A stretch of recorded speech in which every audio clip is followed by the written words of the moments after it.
Et on parle plus précisément du boom des cours à domicile avec l'immense succès de certains sites. Certains font même leur pub sur Europe 1. On l'a dit en début d'émission, 300 millions d'euros de chiffre d'affaires, c'est ce qu'affichent les entreprises françaises prestataires de cours particuliers en 2014.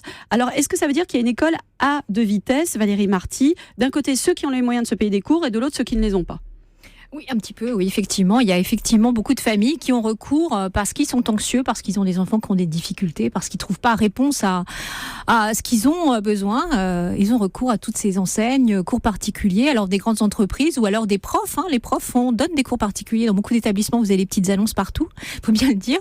Voilà, il y a une anxiété, il y a des besoins et donc il y a une rencontre. Et il y a des parents qui, de milieux pas très favorisés, franchement, ouvrent leur porte-monnaie et se saignent pour ces cours-là.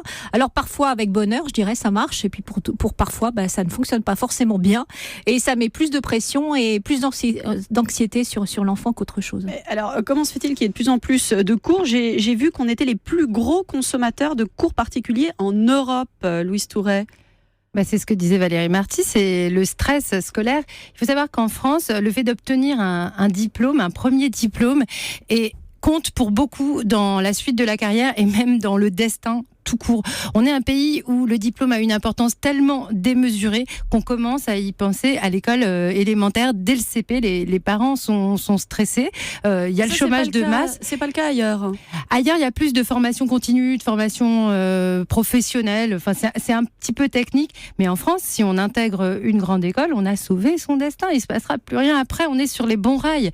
Et ça se prépare de plus en plus tôt. Mais c'est comme si on était dans une course angoissée